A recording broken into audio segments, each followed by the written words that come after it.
to slowly move in from the Atlantic. These Atlantic fronts eventually replacing the cold air that we've got in place, but not before a ridge of high pressure extends clear skies across many parts of the country.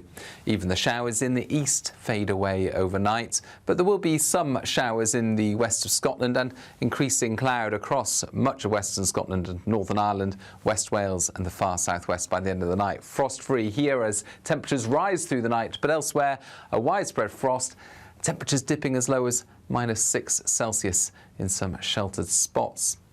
Now, a chilly start for many central and eastern parts of Scotland first thing Wednesday. Much milder to the west, although wetter here with outbreaks of rain and a freshening breeze. We've got some heavy and persistent rain just moving into Northern Ireland at this stage in the morning. Wales and the southwest turning cloudy but mostly dry to kick things off, whilst the Midlands, the east and the southeast of England see plenty of sunshine from the word go, albeit with the chilly start. And actually temperatures rising reasonably nicely in the southeast as we keep the sunshine into the afternoon along with light winds. A fresher breeze further west, winds really picking up across exposed western and northern coasts along with this band of rain, so a wet and breezy spell expected.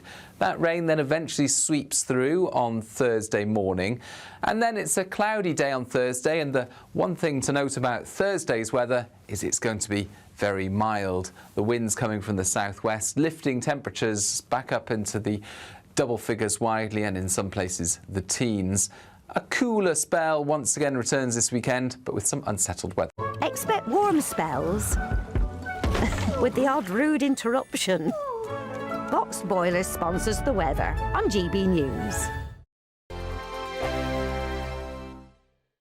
It's the final week to see how you can enjoy Christmas on us. First, we'll give you an incredible £30,000 in tax-free cash. Then we'll give you a further £10,000 cash to spend on all your Christmas presents, even the tree. Christmas lunch, that's on us too, with £1,000 in shopping vouchers to spend at your favourite supermarket. Finally, a GB News Christmas goodie bag. For another chance to win, text WIN to 63225. One entry costs £2.50 plus one standard network rate message. Or text BONUS to 63225. 5 entries cost £5 plus one standard network rate message. Go to gbnews.com/win. Entries start at £2.50. Call 0903 686 3232. Calls cost £2.50 plus your network access charge. Or post your name and number to GB 17 PO Box 8690 Derby DE1 9TT. UK only. Entrance must be 18 or over. Lines close at 4 p.m. on the 28th of November. Please check the closing time if listening or watching on demand. Good luck. Exciting news. Every Friday, my Patrick Christie's Tonight Show is going to have a twist to it. We're welcoming some special guests. You. That's right, on Fridays I'm going to be doing my show in front of a live studio audience because this show is about you and what you have to say. It's going to be the same big debates, same big topics, same big opinions. But every Friday night at 9 p.m, you are invited to come on down to Patrick Christie's Tonight to be a part of the action. Only on GB News, the People's Channel, Britain's news channel. Hi, I'm Michelle Dewberry and my show is your opportunity to cut through all the noise and dive in headfirst to some robust debates. Ideas clash. Situation, isn't it? No, because the failure is... You're deliberately avoiding my point. Nothing's held back. And if you think this is the end of it, wait for more. And we do not shy away from the difficult stuff. Sometimes I want to shake people and say, if only you understood. So join me on Jubes & Co weeknights at 6 p.m, only on GB News, Britain's news channel. Mornings don't have to be tiresome, especially if you have the right company. Wake up to news as it happens, opinion and debate, and of course, a little bit of entertainment too. Because when the kettle's on, we're on. That's Breakfast on GB News, a show worth waking up for. Every morning from 6 a.m. Only on the People's Channel, Britain's news channel. We'll spread the news, you spread the word. From the school run to the home run, watch a new show for all of Britain. He can say whatever he wants. A straight-talking show where all voices are heard. And, you know, when are we going to stop talking about smashing the gangs and actually do it? With the stories that matter from every part of our country. There's a bit of a crash landing there for your Chancellor. Bold, fearless and standing up for you. That's me, Martin Dordme, 3 p.m. till 6 p.m, weekdays, here only on GB News. The People's Channel, Britain's news channel.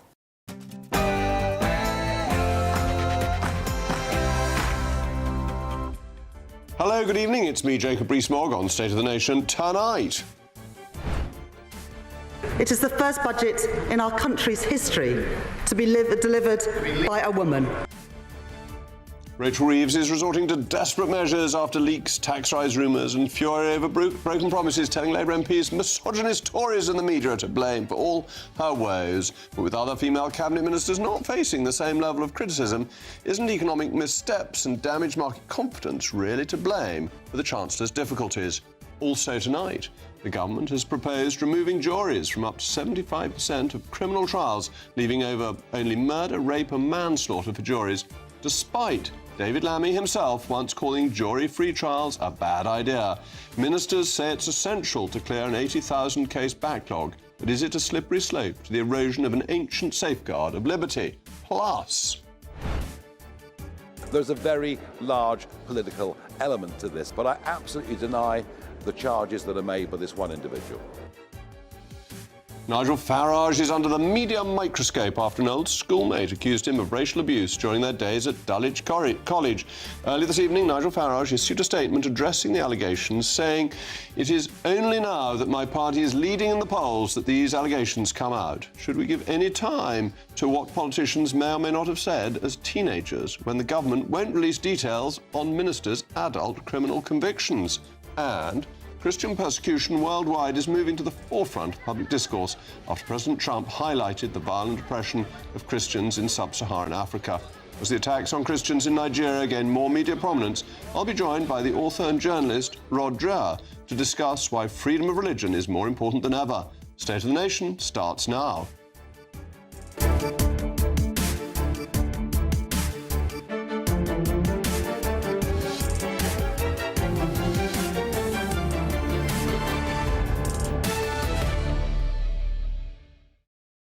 I'll also be joined by my most pugnacious panel, the Deputy Chairman of Kensington and Chelsea Conservatives and the journalist and broadcaster Michael Crick. As ever, let me know what you think. mailmog@gbnews.com. But now it's time for the News Bulletin, your favourite part of the day, with Sam Francis.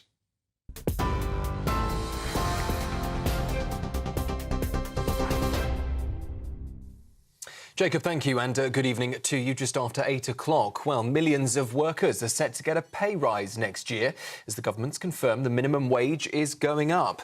From April, the national living wage for over 21s will rise by 4.1% to £12.71 an hour. That's worth around £900 a year.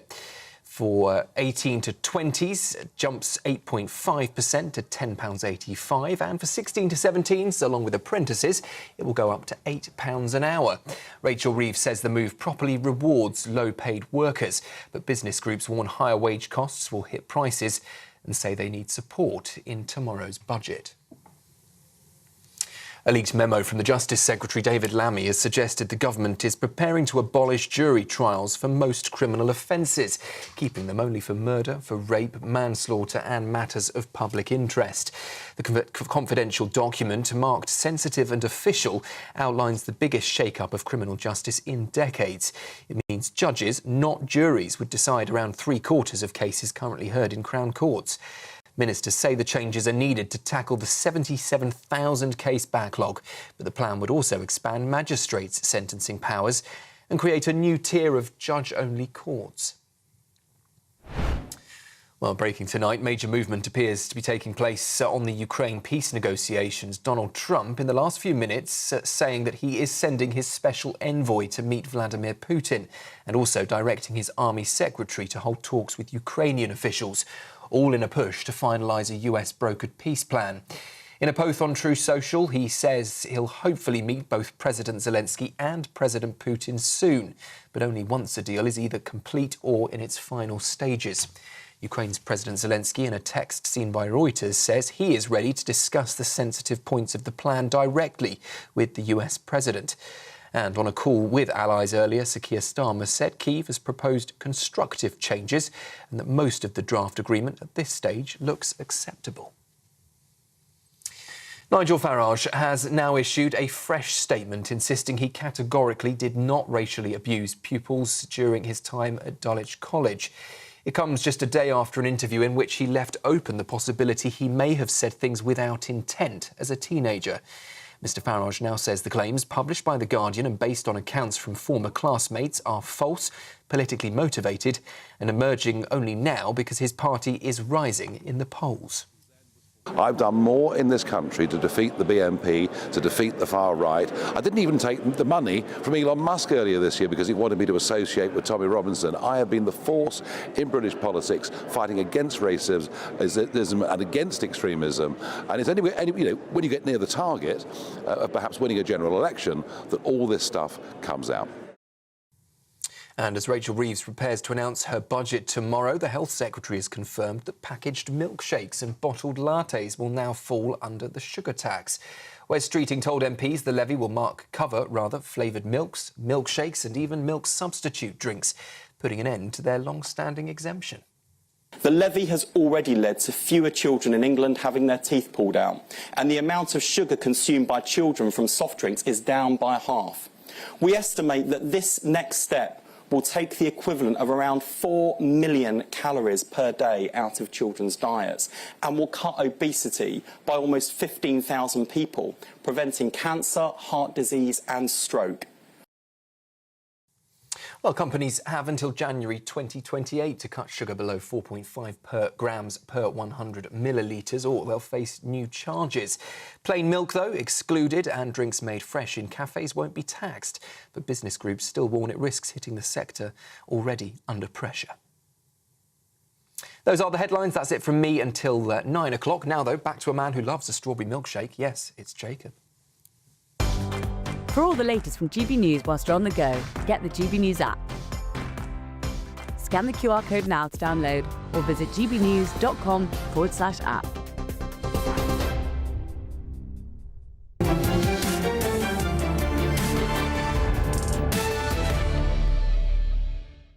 Welcome back to State of the Nation. Rachel Reeves is in damage control mode on the eve of her second budget. Following weeks of leaks, accusations of broken manifesto commitments, tax rises and internal Labour Party dissatisfaction, the Chancellor has resorted to emotional blackmail to garner support. Rachel Reeves has reportedly told Labour MPs she will go on as Chancellor for several years, heaven help us, and insisted she won't be brought down by misogynist Tories or misogynist media. Unfortunately for her, claiming longevity is a sign of a minister in trouble. Harold Wilson in 1969 was adamant that he would stay the course, while Margaret Thatcher assured the public of her intention to keep going, and both went out about a year later. This is a desperate move from Rachel Reeves. Accusations of misogyny are shamelessly self-pitying. The criticism of the Chancellor down to economic mismanagement and an inability to deliver. Other females of the Cabinet, Shabana Mahmood, Yvette Cooper, Liz Kendall and Lisa Nandy, are all, of course, facing scrutiny for their actions, but are subject to less criticism than Rachel Reeves. This is because they are highly intelligent, capable people, even if their policies are, in my view, wrong. She began her term in office by claiming there was a Tory black hole, which, as well as changing on a daily basis, turned out to be a Labour black hole because of generous public sector pay deals, increasing wage costs and worsening public finances. Talking down the economy and leaking random messages ahead of both her budgets has reduced business confidence, investment, hiring and prompted rich people to leave. Rachel Reeves is failing to grasp the impact of her briefings on the economy, market confidence and businesses. She also misjudges how businesses work. Higher employer national insurance contribution must result in higher prices, lower wages or reduced employment. These pressures fuel inflation, which in turn raises government spending through index-linked benefits and pensions.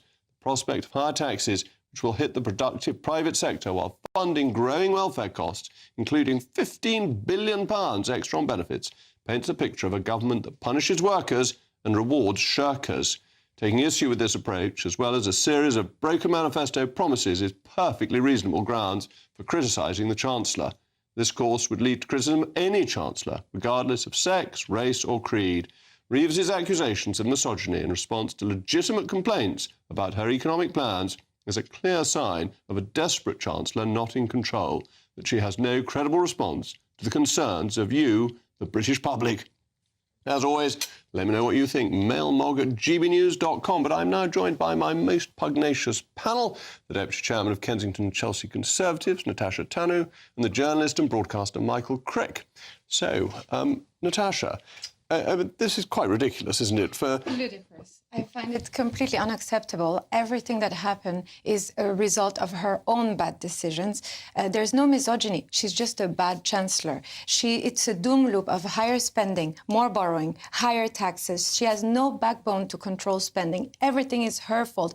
She shouldn't blame it on the fact that she's a woman and people don't like that and it's misogyny. She's anti-growth, pro-tax chancellor. And I think the only way to remember her budget is to call it an emigration budget. Everybody's going to leave. They left last year. We already have people that already started to leave pre-budget because all this talk was absolutely disastrous. They're scared of mentions tax. They're scared of anything. She's talking about cost of living. She's taxed homes. She's going to tax homes. She's going to tax cars. She's going to tax pensions. Now she's going to tax drinks.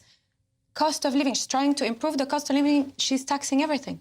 And, Michael, this has an effect, doesn't it? That government-imposed inflation makes it harder then to balance the books because the government has to spend more paying the higher prices. And it really is her incompetence. And it's self-pitying to say it's just misogyny. Well, on the misogyny point, I think it was a bit of a unwise thing to say. I do think that when people refer to Rachel Reeves as Rachel in accounts, there is an element of sexism there. Is that? And I think also, right? Just a moment on that, because yeah, you're going to say spreadsheet Phil. But that's right, and they wouldn't call her that if she hadn't made up her CV. But it would be great if she would be from accounts. I mean, she would know how to count. I would love that. Good point. If she had been Rachel from accounts, I would actually be happy. But no, that's not what we're getting. By the way, her crying was a disservice to women. So when she's talking about misogyny, she cried at PMQs in June. Well, that suggests it's deliberate. I mean, she was under enormous pressure. She shouldn't be there. I think also other ministers in the cabinet. There was a story going around, about 6 months ago, that 3 women cabinet ministers were all going to get the sack.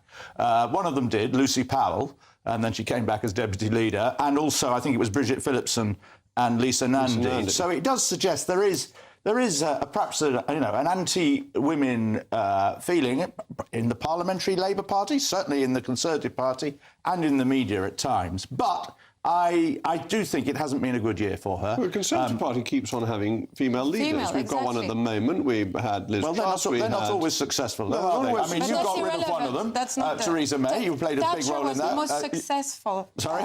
Thatcher was the most successful leader, I would argue. Whatever? As woman leader. Well, I think her success was exaggerated. We're straying a bit here from the subject, aren't we? But but on the economy, the putting up employers' national insurance was clearly an error at the same time as increasing the minimum wage, because the burden that it put on employers, and I think a lot of Labour people would admit that now, at least privately. That was a mistake, and we're still recovering from that. And hypocrisy. And also the dithering about whether income tax, the announcement income tax is going up, and then 3 days later, oh no, it's not. I mean, if she changed her mind, it would have been much simpler for her to just say in the budget, to have just presented it as a rabbit out of a hat in the budget, and everybody would have cheered, instead of making it look like a complete mess. So it's not been a great year for her, I will admit, but I don't think you can put everything at her door. I mean, after all, the Prime Minister and Downing Street will have endorsed, if not pushed, a lot of these policies. It's not like the government of Brown and Blair, where Brown was effectively the boss on economics. But I think it was very hypocritical, because when you think about it, she said she was not going to tax working people. The employer's NICS is a tax on working people because it ends up on them. She said she was pro-growth. They did the unemployment bill. I can't call it an unemployment bill because it's unemployment. They said they were pro-business, so they had this job tax. They're just taxing working people. And then they said they would have lower energy bills. What taxes would you bring in? I would lower taxes. You'd lower taxes? Yes, Arthur Laffer. So why don't we get rid of tax altogether? Because Arthur Laffer, you've ignored Laffer's curve. Let me tell you, I started reading this book, Prosperity Through Growth, and I think that it would be great if someone could give it to the Chancellor, because she probably Well, there are a lot of economists who think that Laffer's analysis is laughable. Very good. And there are very few economists who think that, actually. They may but not they disagree. They may not know precisely the point at which you get the maximum revenue, but everyone accepts at 0 and 100% you get no taxation. Of course. And what I find astonishing is in the modern world with AI and super-duper computers, nobody can work out what that point is. And I would imagine it varies over time. But it seems to me that if I was running the Treasury, the first thing I want to know is what's that point? Because that's when we're going to tax people. Because now we're in prohibitive rate anyway.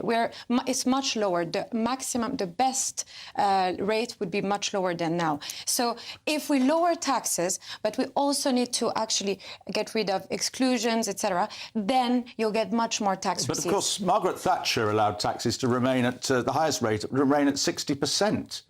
Until 8 years. She reduced them from 83% to 60% to 40%. Yes, but it remained at 60%, I think, until 1987. But then lowered. It took 8 years into her premiership. The great thing that Margaret Thatcher did was she realised you had to balance the books before you cut taxes. She didn't just slash and burn, but she cut there would have been other ways of balancing the books. She cut expenditure. Rachel Reeves has been in an extremely difficult situation, and it's all very easy for you to say, well, we would cut expenditure. She inherited but you know perfectly well economy. from the record of your party that cutting expenditure isn't as easy as saying it.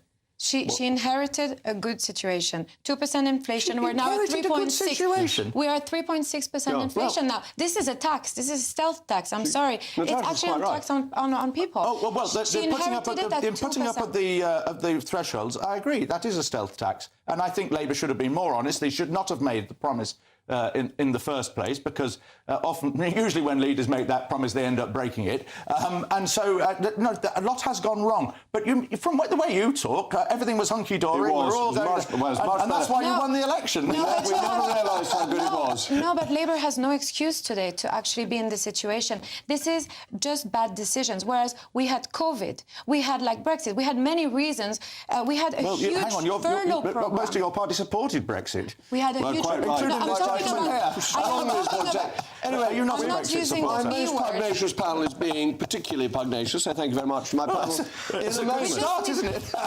In a moment, we're on to juries next. The government has proposed removing juries from up to 75% of criminal trials, despite David Lammy himself once calling jury-free trials a bad idea. Ministers say it's essential to clear an 80,000 case backlog, but is it a slippery slope, the erosion of an ancient safeguard of liberty? Thanks very much.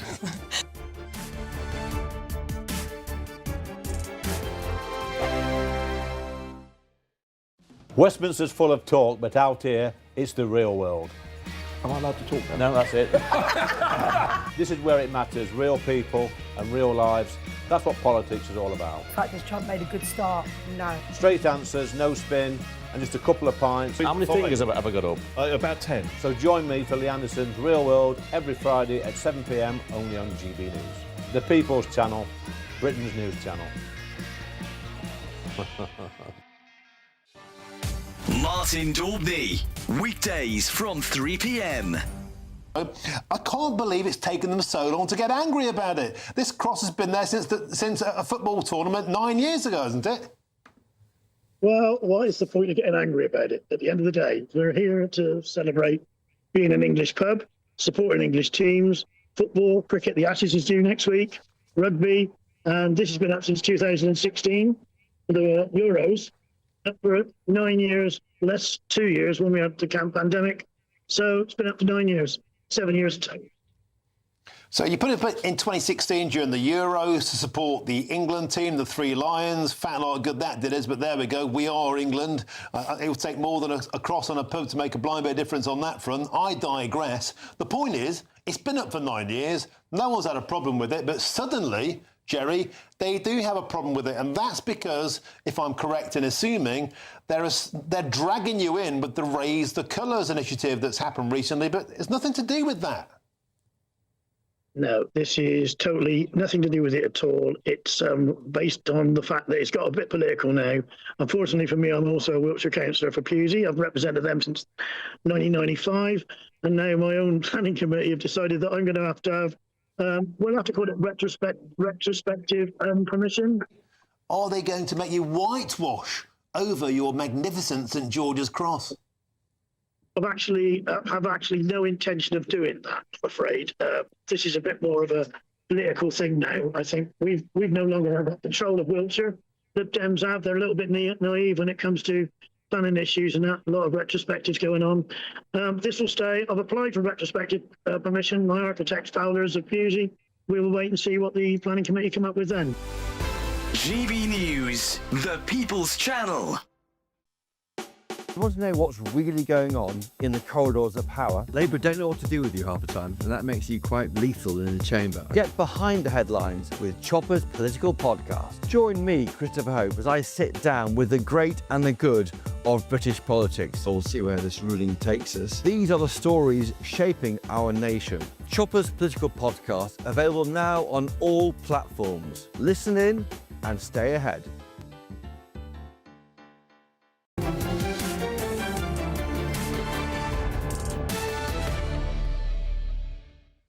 Well, welcome back. I'm still Jacob Rees-Mogg, and we were talking about Rachel Reeves and the misogyny that seems to be her excuse for not being a very good Chancellor. And the Mail-Moggs have come in at a rapid rate. Will says, simple fact, Rachel Reeves is so obviously out of her depth and just happens to be a woman.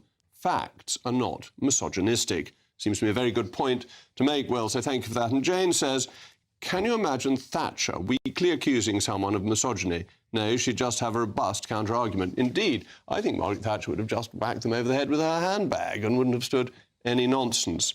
And Ivan says, turns out she wasn't Rachel from accounts, but more correctly, Rachel from complaints. Ivan, I think you have hit the nail on the head. Well, the government is preparing one of the biggest reforms of the criminal justice system in centuries. Under David Lammy's proposals, juries would decide any murder, rape, manslaughter and a handful of what he calls public interest cases, while up to 75% of trials would be heard by a judge alone. However, the Shadow Justice Secretary, Robert Jenrick, has brought to light a declaration from David Lammy from 2020 saying jury trials are part of our fundamental democratic settlement. Criminal trials without juries are a bad idea. The logic behind the proposal is to tackle a record Crown Court backlog nearing 80,000 cases, but concerned legal voices say it risks a star chamber system that removes an 800-year-old safeguard of liberty. So is this overhaul a necessary reform or a dangerous mistake? Well, I'm delighted now to be joined by the most distinguished legal commentator, Joshua Rosenberg, and my pugnacious panel, the Deputy Chairman of K&C, Natasha Tanu, and, of course, Michael Crick. Well, Joshua, thank you for coming in.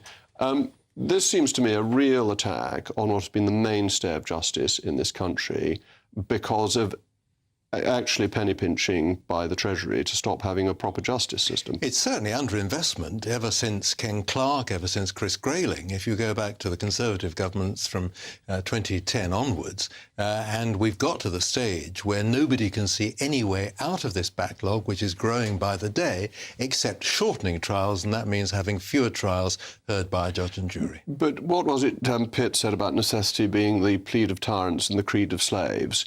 That's absolutely right, isn't it? That juries have provided us with a safeguard against overmighty governments for centuries. The Seven Bishops case in the 17th century, fundamental to getting freedom against what James II was trying to do, the risk of an absolutist monarchy. Even against Margaret Thatcher, the Belgrano case, the judge in that case basically said, I think he was McCowan, said that the national interest was the government's interest. Jury said, oh, no, it isn't. We lose that safeguard of liberty if it's only for murder and rape and so on. You're talking about Clive Ponting, who was acquitted despite the evidence against him. And there have been other cases where a jury has decided that it's the bulwark for liberty and it's the light that shows that freedom lives and all that sort of thing. But juries try only a handful of the cases. 90%, more than 90%, are tried by magistrates or by district judges sitting alone. But magistrates have very limited power. They can only send people to prison for 6 months. It was increased to 12 months during COVID, but was brought back again. So the biggest risk to your liberty is with cases that are serious and you have the right to trial by jury. And taking that away seems to me to be a terrible risk to freedom. The trials would still be decided by judges. Now, it puts a great deal of responsibility on them when they find the evidence isn't there and they acquit, and they may not like it, but they will be able to try cases just as well as juries, or even if they can't, Tell me a better alternative. Why should you trust judges? The thing is, judges are in the pay of the state. Their promotion is paid for by the state. Their wages, their pension is paid for by the state. So if you are an innocent person, the police are paid for by the state, the Crown Prosecution Service is paid for by the state, and the judges are. Your one safeguard that is independent, is outside state control, is a jury. And you lose that surely at the peril of freedom. Judges are paid from the Consolidated Fund. They can't be sacked except by an address of both Houses of Parliament. They can be promoted. They have greater... Yes, they can be promoted, but only within... And that can be vetoed by a Lord Chancellor? No, not really. Well, Leveson didn't get the top job because he wasn't very popular. And he's the great... He didn't get it because the Lord Chancellor said she wanted someone else who was older, who was younger and who could serve for longer. And stopped him. And he's the great man against liberty, isn't he? Because he did his terrible report against freedom of the press when he wanted to clamp down on the press, and now he's done a report taking away freedom with juries because he doesn't like freedom. When he was appointed to look at the criminal justice system, he was the most experienced retired judge who was available. He spent 50 years in the criminal justice system. He can't see any alternative given the current situation. But he's a judge. Of course he wants more power for judges. He's a retired judge. Yeah, but that's his whole life. He's a retired judge. Not at all. That's what they do. The judges love power. They've been sucking power to themselves recently. Judges who try cases with juries are very relieved that they don't have to take the decision. Under this proposal, not only will they have to take decisions, they'll have to give reasons. But isn't it actually quite easy to deal with this? Because there are a lot of courts that just aren't sitting to their capacity. It's a matter of cash. It's not, because you need defence lawyers, you need prosecution lawyers, you need legal aid. Everything's been run down. But you're not telling me we're short years. of lawyers in this country. We are short of criminal lawyers. All right, very short of criminal lawyers. Let me bring my panel in. Michael, we can't have jury trials because we're short of lawyers. Well, I would be very worried about curtailing jury trials, particularly if one of the categories is public interest cases. I mean, who's going to decide that? What is a public interest case? I suppose there'd have to be, for it to be workable, it would have to be some kind of independent panel, but then who chooses the panel and all of that? I mean, there's a lot wrong with juries. I've done 4 stints of jury service. I don't know anybody who's done more. And, you know, some of the things that went on were farcical. But I still would... I'd be happy to see it pulled back a bit more, but I'd still think we should keep... Natasha? Because... Personally, I think that this proposal is nothing short of a historic attack on British liberty and on democracy. And to use the administrative failure because they can't reduce backlog to do that, I think it's a mistake. What I want to ask all three of you is, if you were being tried for something that you hadn't done, yes, would you prefer to be tried by a jury or a judge? A judge. You'd prefer a judge, Michael? A jury. I think I'd prefer a jury, Me too. And if you were being tried for something you had done, but you thought was justifiable? A judge Also again. You'd go for a judge, and I would always go for a jury. Jury, me too. I would trust the British people. Yes. 12 And people make good over one. sense. I would trust the British judges. I wouldn't trust judges. Oh I think judges have become so political, particularly Baroness Hale, who became... Another retired judge. Yeah, indeed. But who, in the Supreme Court, became clearly political, and then, once she was out of the Supreme Court and retired, consistently voted against Rishi Sunak's immigration policy. So we're going to see her political colours. And I think that's just tarnished the judiciary and makes it clear that they have a political axe to grind. The Lady Chief Justice said in the House of Commons this afternoon, in evidence to the Justice Committee, that it's the attacks on the judiciary, unjustified criticism of the judiciary, that's damaged public confidence in them. But I'd attack her too, because she attacked a proceeding in Parliament. You see, the judges... She did. She had a go at the Leader of the Opposition and the Prime Minister for something they'd said in Parliament, which was quite improper of her. But they were improper to You mislead Parliament. can say anything in Parliament. Of course you can say it, but it has... But that's why we have the Bill of Rights, to stop judges interfering in Parliament. Well, she didn't interfere. She simply said they got her it nose wrong. in. No, not at all. She was asked specifically about what was said, which was inaccurate. You're so nice to it, but she's a frightful old humbug, because she said judges... She's a very charming lady. She may be charming. She's a charming humbug. She said judges should only speak from the bench, and she said it in a press conference. You can't have that. Doesn't make any sense. She's answerable to the press and to the public, and she gives evidence in Commons. She's not answerable to the press. She's answerable in the sense she should that only speak from the bench. She is And she has a she duty. interfered in politics. She of didn't course, interfere. I don't see why one simply should. said that that politicians shouldn't give inaccurate answers and mislead the public. Joshua, you're far too interesting. I love having you on. I've massively overrun May on I this ask section. a I'm sorry, no, I can't, because I've gone on much too long. I love having Joshua on, as you realise. Thank you both, Joshua, my panel, in a moment. There's a very large political element to this, but I absolutely deny the charges that are made by this one individual. Nigel Farage is under the media microscope after an old schoolmate accused him of racial abuse during their days at Dulwich College.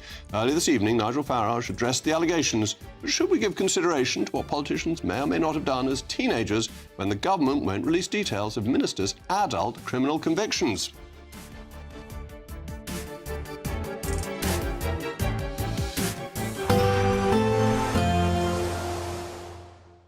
Dinner under the stars tonight? That reminds me of our travel insurance. You mean All Clear Skies? All Clear Travel Insurance sponsors GB News travel destinations forecast.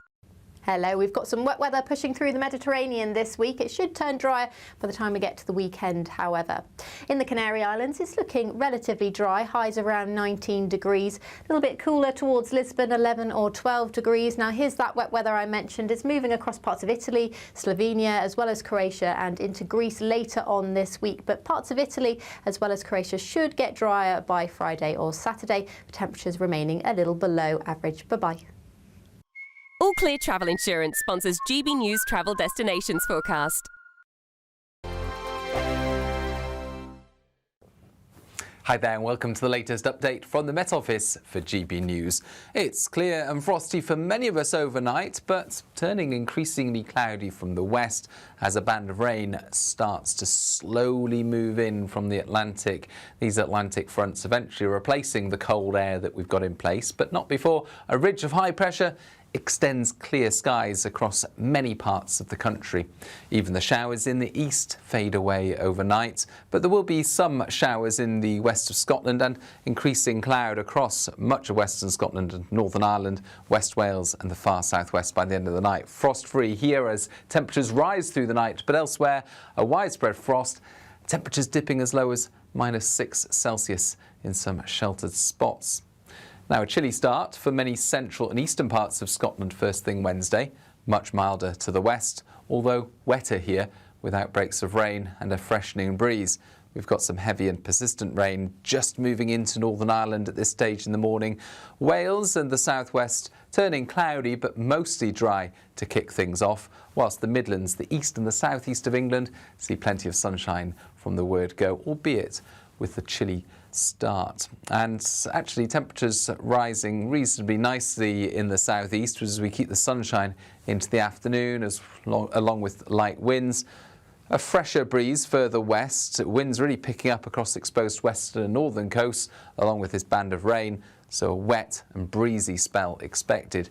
That rain then eventually sweeps through on Thursday morning, and then it's a cloudy day on Thursday, and the one thing to note about Thursday's weather is it's going to be very mild. The winds coming from the southwest, lifting temperatures back up into the double figures widely and in some places the teens. A cooler spell once again returns this weekend, but with some unsettled weather. Decisions made in Washington aren't just shaping America, they're shaping Britain too. From migration to global security, from crime to health. Whatever happens in the White House today will be felt in your town or city tomorrow. That's why The Late Show is live from Washington, DC. Cutting through the politics to show you what it all means for Britain. The Late Show live every night at midnight. Only on GB News, Britain's news channel. Hi, I'm Michelle Dewberry, and my show is your opportunity to cut through all the noise and dive in headfirst to some robust debates. Ideas clash. Situation, No, Because the failure is... You're deliberately avoiding my point. Nothing's held back. And if you think this is the end of it, wait for more. And we do not shy away from the difficult stuff. Sometimes I want to shake people and say, if only you understood. So join me on Jubes & Co. weeknights at 6 p.m, only on GB News, Britain's news channel.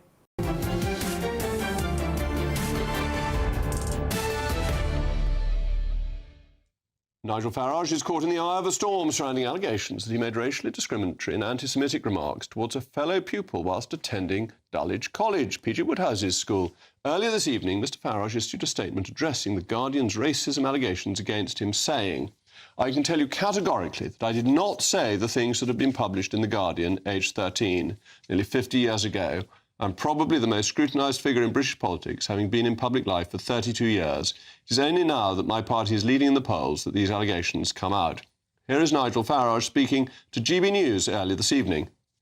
There's a very large political element to this, and as you well know, even to question immigration numbers is, in the book of some people, a racist statement, and I think it was the same back in the 1970s too. But I absolutely deny the charges that are made by this one individual. In a long career in public life that lasts over 30 years, I've done more in this country to defeat the BNP, to defeat the far right. Should we give any consideration to what politicians may not have done when they were children, especially when the government refuses to tell us, as we discussed last night, about ministers' adult criminal convictions? Well, let me go to my panel, Natasha Tanu and Michael Crick. And Michael, I'll come to you first because you're the biographer of Nigel Farage. Independent biographer. And you actually wrote about these allegations in 2013? I first made a film for Channel 4 News about... based partly on a letter that one of the teachers at Dulwich College had sent to the headmaster, arguing that Farage shouldn't be a prefect because of his racist and neo-fascist views, I think is the phrase she used. And we spoke to a number of people from Dulwich at the time who said that they had heard him make very racist statements. And anti-Semitic statements. That's the bigger thing, actually, interestingly, here. I then wanted to get really to the bottom of this when I wrote the book about him. And so my former wife, and who was helping with the research, and we spoke to scores of people about this. And half of them couldn't remember Farage being racist or anti-Semitic at all. But a striking number could, and very vividly. And in particular, there were Jewish boys who... Farage said really nasty things in their memory, saying that Hitler was right, you should be gassed, making the gassing sound. And The Guardian have picked up on this, and some of the quotes I had were anonymous because they didn't want to have their names in the book. They've since changed their minds, so The Guardian's got more detail. Between us, we have about 20 people who either were the victims of racist and more often anti-Semitic comments or were witnesses to it. Now, I don't think that Farage is anti-Semitic today or has been for any of his life. And broadly speaking, I don't think he's racist either, although it's, as he himself has said, it's a difficult term to define. But I do think one is entitled to explore politicians' backgrounds. And the interesting thing about this story is the inconsistency of Farage's response. And I don't find his argument credible that he said that there was nothing in this. His early responses to me back in 2013 and in 2021 were basically sort of saying, yeah, well, I did make some comments I shouldn't have done, and making light of it. Now he's trying to make out that he hasn't done it at all, although he's moved around on this. I can tell you categorically that I'd not say the things that have been published in The Guardian. Yep.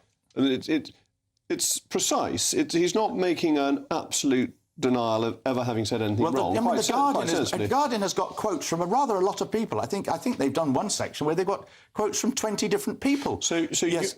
Your view, yesterday, he gave rather equivocal denials. Yes. Today, he's given a much clearer denial. Yes. And his lawyer a few weeks ago gave very aggressive statement saying that if they carried on saying that they would sue The Guardian, it was Trumpian, and would want aggravated damages. Okay, so if we take the three-step process, one, do you think he said bad things? You answer yes. Yes. Two, do you think it matters what a 13-year-old says? You say no. And three, well, it wasn't all 13. It was really almost throughout his time, I think, at Dulwich College, because some of it was while he was a prefect, and you don't get to be a prefect until the very end. And three, do you think he still believed those things? No. So do you think the denial gets him into more trouble than he was in yesterday? And this is often the case in politics. I don't believe his denial, and I think also that Jewish people, particularly the victims, but other Jewish people as well, will find this particularly offensive, and I think it will do damage to him and his party. And if I were him, I would apologise to the individuals. I'd ring them up one by one. Natasha, what do you think about this, and do you think makes a difference to Nigel's standing with the public? Or is he in a Trump position that he can actually say anything nowadays, and people just think it's the establishment throwing rotten eggs at him? No, I don't think so. I think the story is very distasteful and wrong. I don't know if it's true. I don't know what he said. We're talking about 50 years ago. I think this is completely a distraction. We should be debating what Reform wants to do, their policies, rather than talking about the man 50 years ago, what he said, what he didn't say. Sorry, 45, in case he was a bit older, but we're talking about like a long time ago. Play the ball, not the man. Well, the point I would make about this, two things. One is it's important to analyse the characters and the backgrounds of our politicians.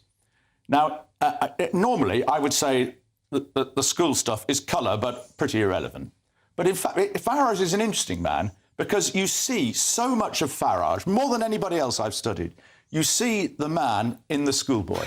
You know, that not only, you know, the way he dresses. You haven't looked at me. That's what I. Well, I was going to say. I was going to make that point. Yeah, I was going to make that point. But it's certainly, you know, not only was he, you know, he was a natty, very smartly dressed, polished shoes, you know, neat, spotless tie and jacket.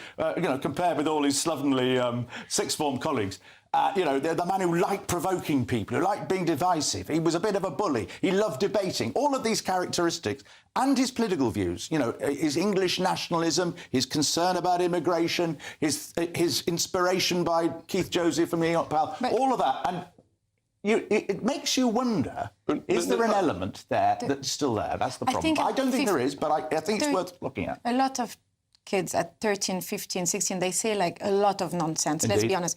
But you just said, I do not believe he's a racist and I do not believe he's anti-Semitic. And that just says, okay, whatever he said 50 years ago, right now I'd rather we discuss his policies. I'd rather we discuss his lifting of two-child benefit cap, which I completely disagree with. But to talk about whether he said or not something 50 years ago. It's his reaction that is... I want to ask both of you this, because Donald Trump seems to be able to get away with anything that he has done or said in the past, and he can even be prosecuted and so on and so forth, that his supporters think that his political opponents will try and get him for anything, and therefore he's got almost carte blanche. Is Nigel Farage in this position that they'll throw everything at him, but it makes no difference, and it's a sign of the desperation of his opponents? I don't think so. I don't think he can get away with everything. I think that if there is proof that he said something or is anti-Semitic, he will not get away with it, and he shouldn't. Just like Jeremy Corbyn didn't really, well, he lost his job, right, back then. So and was expelled from the Labour Party. Yeah, all right. So I don't believe that. Well, thank you to my very pugnacious panel this evening. In a moment, Christian persecution worldwide is moving to the forefront of public discourse after Donald Trump highlighted the violent oppression of Christians in sub-Saharan Africa. As the attacks on Christians in Nigeria gain more media prominence, I'll be joined by the author and journalist Rod Dreher to discuss why freedom of religion is more important than ever.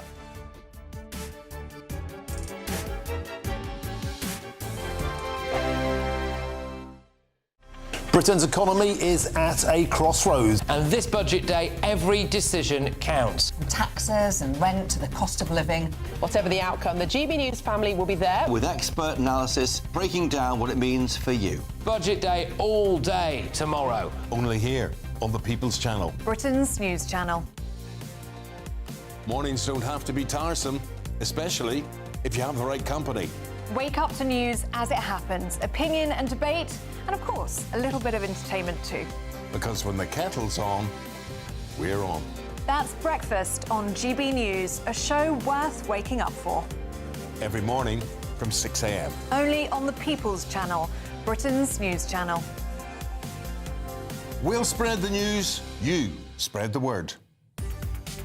From the school run to the home run, watch a new show for all of Britain. So he can say whatever he wants. A straight-talking show where all voices are heard.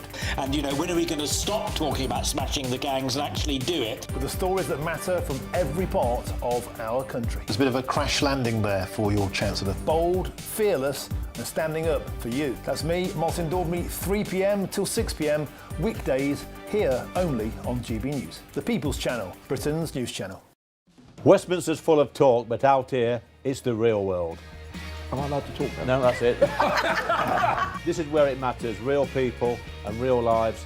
That's what politics is all about. In fact, has Trump made a good start?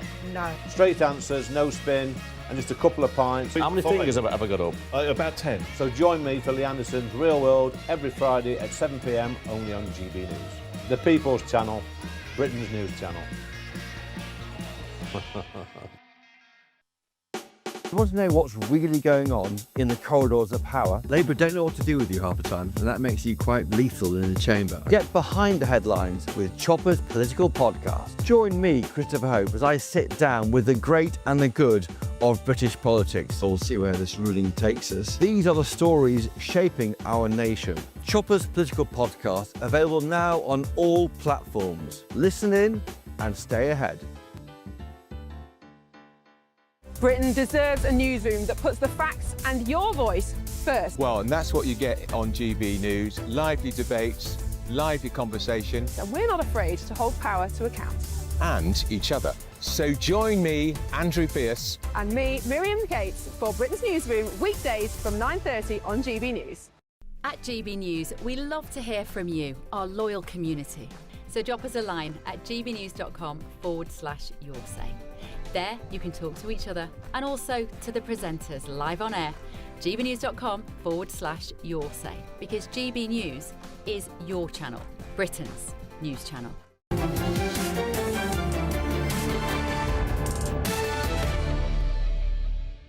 Welcome back. We were talking about Nigel Farage and the racism row, and the mailmogs have come in. Joey says, this is the most pathetic attempt yet to smear Farage. Conversations that may or may not have happened from nearly 50 years ago in the playground. Dave, they really are clutching at straws if they have got to go back 49 years to find something to blacken a man's name with. And Mary, 20 people saying the same thing does make you think there could be something going on. No smoke without fire, etc. But honestly, who hasn't said things in their youth they'd rather not be reminded about? I think that's right. I mean, I think that Nigel is in a Donald Trump position, that things against him will be assumed to be by the blob. Last week marked Red Wednesday, an annual event organised by Aid to the Church in Need to recognise the plight of persecuted Christians worldwide. Every year, Westminster Cathedral and the Houses of Parliament are lit up in red to mark the occasion, with Christians from all denominations gathering to pray for an end to religious oppression. In Nigeria, according to Open Doors, 3,100 Christians were killed in 2024 by Islamist militants, and over 380 million Christians across the world are facing high levels of persecution or discrimination. The violence in Nigeria continues to escalate through kidnappings, abductions and attacks on property. Is it time world leaders took a stronger stance against religious persecution? Well, I'm joined now by the journalist and author of Living Wonder, Rod Dreher. Rod, thank you very much for coming in. First of all, perhaps you could tell me about your own religious experience, because you weren't a man of faith to begin with. You became a Catholic, then became an Orthodox. Mm-hmm. And this is very important to your life and view of the world. It is. Religion is not just a set of ideas that we carry in our head. It's a way of life. And this is something that Christians the world over are living with. Often in the West, we assume, whether we're Protestant, Catholic, or Orthodox, we may assume that it's just a set of propositions, but it's really not. And in my own case, the more deeply I went into my faith, the more important I realized how much sacramental living means, which is to say, to integrate the beliefs into everything you do. And we are in a very secular world in many ways, but in the United States and in the United Kingdom, most of Europe. And therefore, perhaps we forget about the persecution of Christians in other places because it seems so unlikely in our own countries. Yeah, unlikely in the United States, rather more likely in the UK, sad to say. I mean, they made a film on Angel Studios, made a documentary film of my book, Live Not by Lies. It opens with the case of Isabel Vaughan Spruce, the British Catholic pro-life campaigner. Yes, I've met. I know, she's probably been on your show. Being persecuted for praying silently outside an abortion clinic. Now, thank God, this is not the same thing as what's happening in Nigeria. But you mentioned Open Doors earlier. I looked earlier.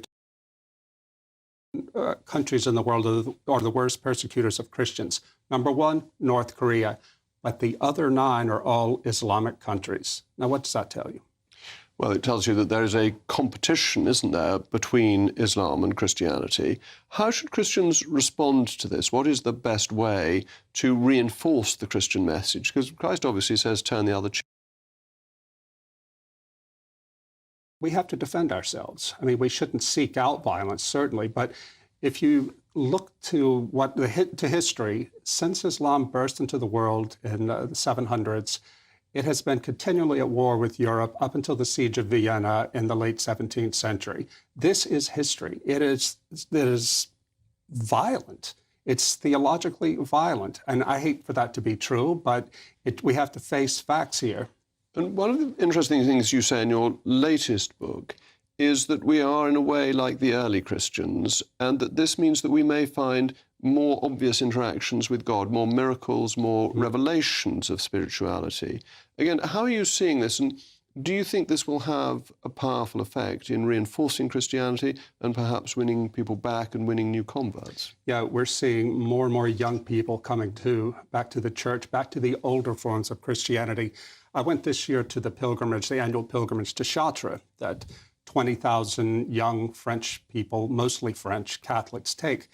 And I asked them, I wrote a story about it, and I asked them, why are you here? They said, our parents gave us nothing. We're seeking transcendence, meaning, purpose, community, roots, and God. And they're taking this literally, this ancient path. They walked 3 days from Paris to Chartres. This is the sort of thing we're seeing happen everywhere. In my own church, the Orthodox Church in the U.S., we're getting a lot of young men in who are seeking depth and roots and beauty. And the Orthodox Church, of course, didn't smash up its liturgies in the 1960s. But in the Catholic Church, the young are all going to the extraordinary form, to the Latin Mass, rather than to the guitars and tambourines. And there seems to be a desire and appetite for rigorous religion of the deepest faith, rather than the sort of 1960s pap. Religion that asks something of you. We find that this is what appeals to young men in the Orthodox Church. They're not asked to sit there and listen to a lecture, but to fast, to conquer their own passions, and to participate in worship with their body. There was an anthropologist at Cambridge a few years ago, Paul Connerton, who wrote a book about how societies hold on to their traditions in modernity. And he said that they have to have a sacred story, they celebrate it in ritual, and the ritual has to involve the body because it sediments the sacred story into the bones. And I think that's why Catholicism and Orthodoxy are particularly important to young people today. And do you think that this gives us grounds for hope, particularly to go back to Nigeria and the terrible things that are going on there? Do you think this additional revelation of Christianity, of Christ, of miracles taking place, will help us be more robust in dealing with persecution of Christians and for world leaders to do something about it to the extent they can? I think so, and I certainly hope so. I've been cheered by the U.S. President Donald Trump actually speaking out about what's happening in Nigeria.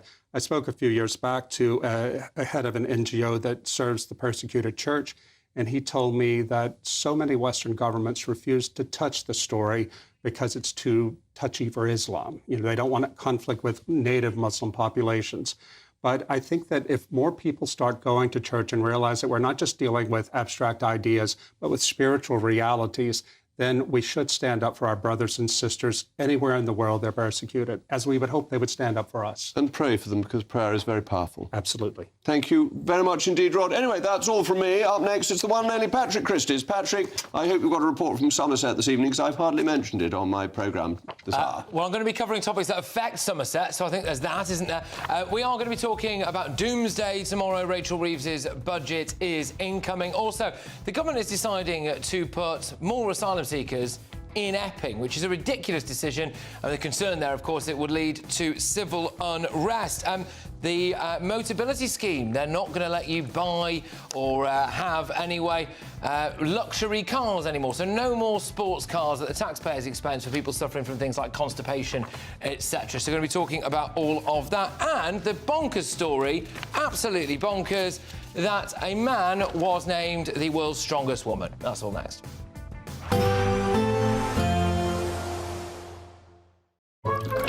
Warm and cosy, with a chance of zero visibility. Boxed Boilers sponsors the weather on GB News. Hi there and welcome to the latest update from the Met Office for GB News. It's clear and frosty for many of us overnight, but turning